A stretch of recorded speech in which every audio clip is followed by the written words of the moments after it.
apkalbos, vertinimai, kodėl mes pritraukime tai, ką smerkėme. Jūs esate Kvantinio proveržio magijos kanale, su jumis Edita Avietjana. Yra sena, bet vis dar mažai suvokiama tiesa. Tai, ką vertiname ar smerkėme kituose, mes neišvengiamai pritraukėme į savo gyvenimą. Tai ne tik psichologinis ar socialinis dėsnis, tai giliai energetinis reiškinys, turintis pasiekmių ir mūsų asmeniniai karmai ir kolektyviniam laukui. Dvasinėse tradicijose egzistuoja sena teorija. Kai žmogų apkalbame ar smerkime, mes iš dalies perimame jo karmą.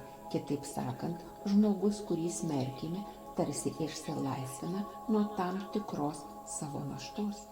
O mes patys pritraukėme situacijas, kuriuose būsime priversti patirti tą patį, ką kritikavome.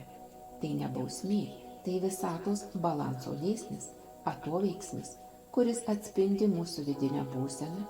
Jei stipriai reaguojame į kitą, tai dažnai reiškia, kad mūsų viduje dar gyvos žaizdos, nepriimtos emocijos ar slopinami polinkiai. Kai žmogus stipriai reaguoja į kitą asmenį, situaciją ar savybę, net jei ta reakcija teigiama ar neigiama, jis aktyvuoja šią vibraciją savo energetinėme lauke. Tai reiškia, kad nesąmoningai jis pradeda traukti į savo realybę panašias situacijas, žmones ar net charakterių bruožus. Pavyzdžiui, jei žmogus nuolat kritikuoja kitų tingumą, jis gali netrukus atsidurti situacijoje, kur pats bus sustabdytas, praras motyvaciją ar taps priklausomas nuo tų, kurie nestumia jo į priekį. Kiekvienas išorinis vertinimas atveria duris į vidinę pamoką. Apkalbos dažnai kyla ne iš piktybiškumo, o iš vidinio nesaugumo, noro priklausyti ar jausmo, kad esu nepakankamas. Grupinis smerkimas sukuria trumpalaikį galios pojūtį, bet iš tiesų tai momentas, kada siela praranda ramybės centrą.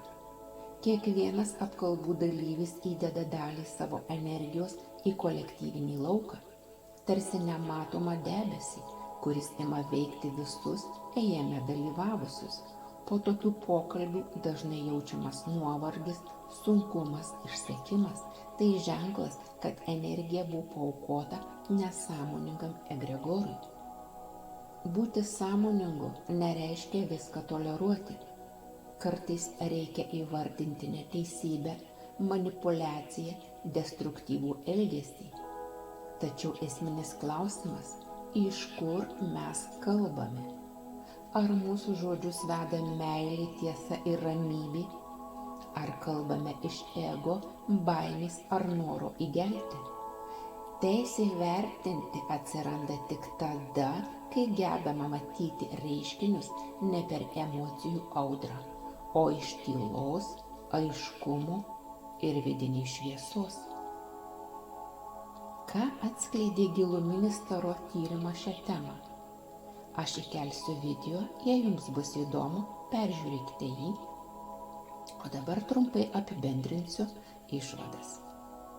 Energetiškai buvo parodyta, kad apkalbos kyla iš vidinių šešėlių, kai žmogus pasąmoningai trokšta galios, bet nesijaučia jos vertas. Vertinimas – tai šauksmas iš vidinio trūkumo. Apkalbos stiprina kolektyvinį nesąmonės lauką, kuris veikia kaip priklausomybė. Vienintelis kelias ištrūkti – ne kova, o vidinis šuolis į širdies šviesą. Tylėjimas ne visada yra silpnumas. Kartais tai didžiausia drąsa ir sąmonės triumfas. Ir padarome išvadą. Vertinimas ir apkalbos nėra tik moralinis nuopuolis. Tai energetinis aktas, kuris keičia mūsų lauką, realybę ir net karmą. Kiekvienas vertinimas tai kvietimas pažvelgti į savo vidų. Kodėl mane tai liečia? Ką manyje tai atspindi? Užuot smerkę, stebėkite. Užuot apkalbėję, ieškokime, kur slypi mūsų augimo galimybė. Ramybė ir neutralumas tai neabejingumas. Tai aukščiausia sąmonės būsena, kuri saugo tiek mus, tiek kitus. To ir linkiu jums - ramybės ir neutralumo. Bet kartu ir suprasti, kad tai neabejingumas. Iki kitų susitikimų.